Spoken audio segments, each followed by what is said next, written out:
Hello, and good morning, ladies and gents, federal employees. Welcome back to yet another episode. And you know what? I just figured out something that I've been doing wrong for the last however many years I've been doing this podcast, this YouTube channel. And that is, most of the time I record these in the morning. That's when I record it. So often when I start this video podcast, I say, hey, good morning, right? But I just realized they're published at 12:30, at least Arizona time. And so probably for most of the United States, it is going to be in the afternoon. And so by the time people are listening to this, it's the afternoon.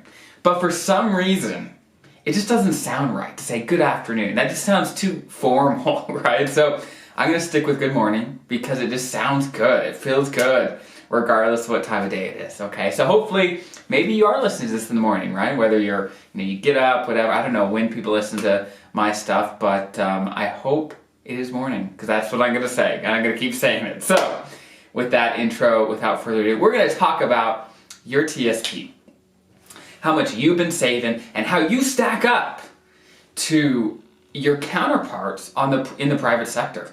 Because in the private sector, the TSP doesn't exist. There's things like 401ks, 403bs, those sort of things. The 401k is the most popular savings tool in the private sector. So today I want to talk about, hey, how do you stack up to those in your age range in the private sector in their 401ks? Who has saved more, right? So I'm going to go over some averages per different ages. Okay, how much have you saved? How much has the average 401k person saved up to that point in their career? And where should you be at, right? That's what we're going to talk about. Okay, how do you compare to the average? What are some of the things you got to watch out for when you're looking at averages? Because averages definitely aren't perfect.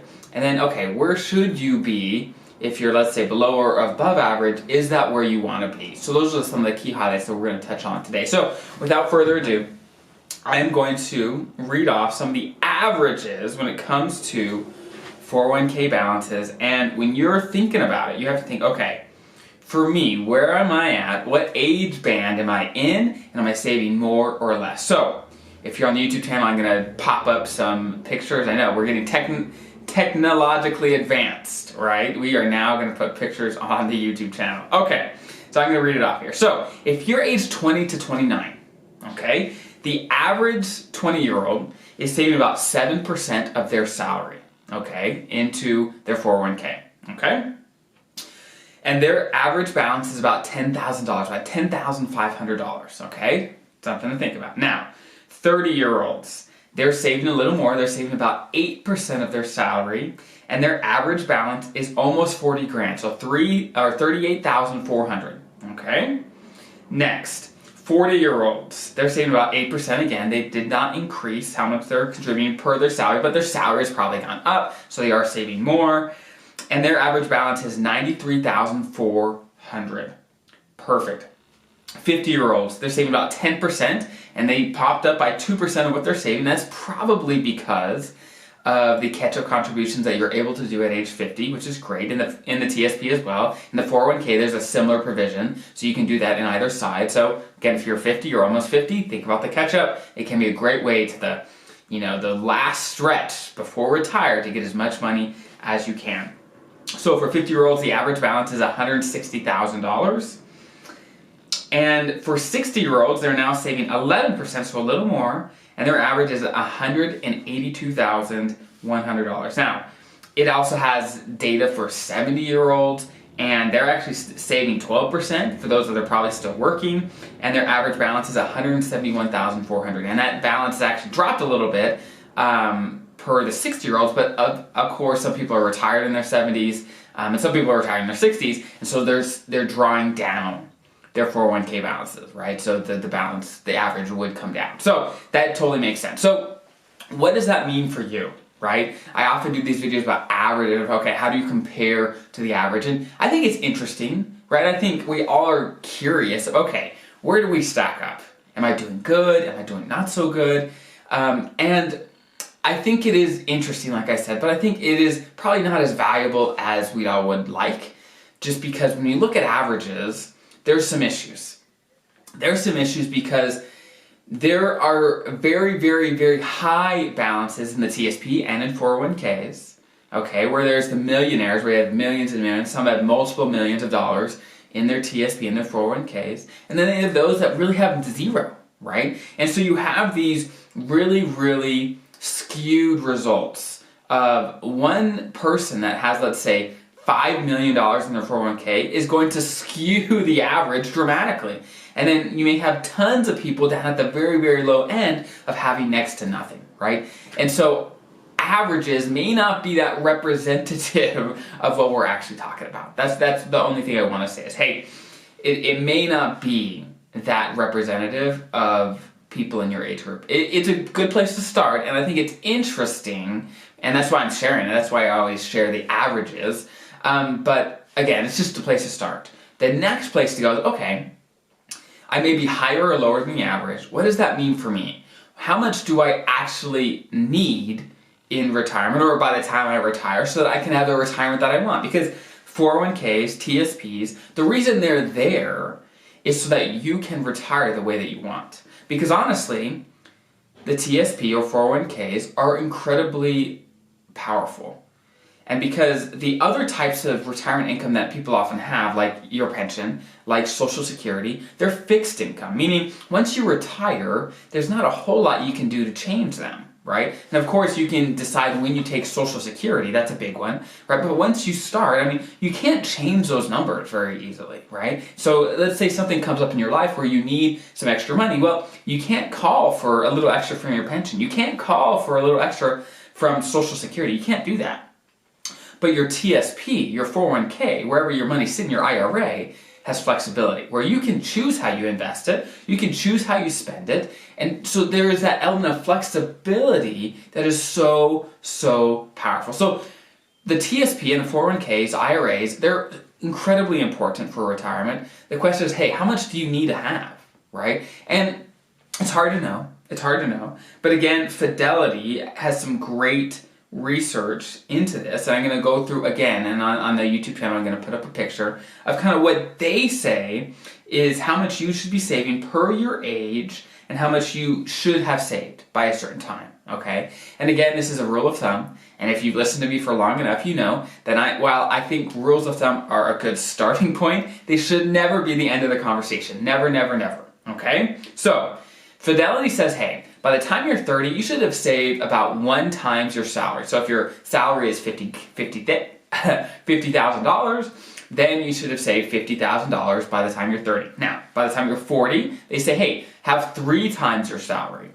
By the time you're 50, 6 times your salary. By the time you're 60, 8 times. By the time you're 67, 10 times. Now, I totally understand most federal employees actually retire before 67. Some retire at 67 or later. That's totally fine. But some people, of course, retire much, much earlier. So you kind of have to adjust it accordingly. So again, quick example, if your salary was $50K, then by 30, you would want to say $50K. By 40, 3 times your salary, so $150K, and then up the way. And of course, as always, I have an article associated with this, so if you're on the podcast and you want to see the charts, you want to see the visuals, check that out. It's a great place to start. So, now that we have that, now that we know what Fidelity thinks that you should have, let's say again, you have 50, your salary is $50K. And so Fidelity says, hey, by 67, you need to have $500,000 saved. So the next question is, hey, if you don't have $500,000 saved, or maybe you have more than $500,000, what does that mean for your retirement? Can you retire? Can you not retire? Where are you at, right? And the question, it's a hard question because it totally depends. It totally depends. And I've said this a million times, and I have seen people with lots of money come to me, we run numbers, and say, I don't think it's going to work. It's not going to work. Where you need to work longer or you need to lower your expectations in retirement, right? And I've seen people come to me who have far fewer resources, right? Far fewer savings, right? Not as much in their TSP. And we help them run the numbers. We help them go through everything. And based on what they're trying to spend in retirement, the numbers work. And they can retire, right? So it's not about how much you have. Well, it is in part, but it's about what's the whole picture. We got to look at the big picture. What is your pension? What is your Social Security? What is your TSP? Do you have any other investments? Does your spouse have a pension? Do you have rental properties? How do they all play into a picture where after taxes, after everything comes out of these things, you can live and retire the way that you want? That's the goal, right? That is the goal. So whatever dollar amount it comes out to, it's going to be different for everyone. Everyone has a different idea of what they want to do in retirement, what they want to spend in retirement, and what other income sources that they're going to have in retirement, right? So a great place to start, and I've mentioned this before, is the 4% rule, right? And I've had a whole video on some of the downsides of the 4% rule, some things to look out for. But again, I think it's a great place to start, right? I don't think people should ignore the 4% rule. I'm just saying, hey, it's not perfect. No rule of thumb is perfect, right? So it's a great place to start though. So for example, let's say you have $500,000 saved by retirement. Let's say the 4% rule says, hey, you can spend 4% of your initial account value for the rest of your life, and the odds of you running out of money is very slim. And this is a very summarized version of the 4% rule. I'm going to keep it very, very simple here. So basically, $500,000, you can spend $20,000 a year, and you can crank that up for inflation every year, and odds of you running out of money are very, very slim. So that's a great place to start. Let's say you're approaching retirement. What amount of money do you have in your TSP? Times that by 4%, and that is the dollar amount that it can likely provide to you for the rest of your life, right? And if that dollar amount is something that looks good, then hey, great. But again, think about taxes, right?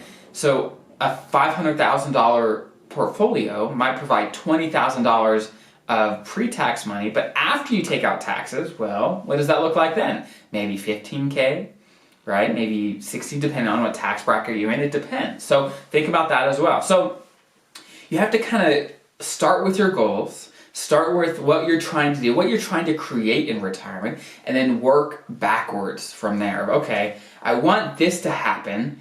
What do I need to make that happen? Whether it's increase my pension by working longer, whether it's increase my pension by getting the bonus you get at age 62 in 20 years, whether it's, hey, I need to put more into my TSP, whether it's, hey, I'm turning 50 this year, I need to do catch-up contributions, whatever it is, you have to work backwards to know, okay, this is the retirement, this is the amount per month I want. That's a great place to start. Say, hey, right now, for example, look at what you're spending right now. Say, hey, right now, I'm spending $5,000 a month, or $10,000 a month, or $3,000 a month, wherever you're at, or $20,000, whatever it is. What am I spending now? How much do I want in retirement? And most people, it's about the same, right? They generally don't want to spend dramatically more, and they definitely don't want to spend dramatically less. It's about what you're spending now. So what are you spending now? What are you spending? And how do you create about that amount of money in retirement? That's a great place to start. Great place to start. And things might change in retirement. Maybe you pay off your mortgage. Maybe you move to a lower tax state. There's variables, right? But it's a great place to start. So start. Regardless of where you're at in your retirement planning process, just start somewhere and get going. Get an idea of where you're at, and then the rest of it will become clearer as you start stepping. If you haven't really started the process, it can be scary. There's a lot of things to think about, but you have to start. And by listening to this, by watching this, it's a great help and hopefully a kickstart for you to make sure that you take the next step to be prepared. So that's all about your TSP. That's about how you might compare to the 401k balances of the world, the private sector counterparts that you might have. And I hope that's helpful. Hopefully that's interesting and it gives you an idea of where you should be for retirement. Again, I wish I could tell you, hey, you had to have exactly this amount of money and you could retire confident. Well, it depends. It depends. Use the 4% rule. Use some of these rules of thumb to get an idea for where you're at and to see how close you are. And that can give you an indication of, hey, I just need to do better, or I'm doing pretty good. Right? Those are the two things that often happen is, hey, I'm in a good spot or maybe not the best spot. And then you need to adjust from there. So, I'm done. That's it for today. Have a great rest of your day, and I'll see you next time.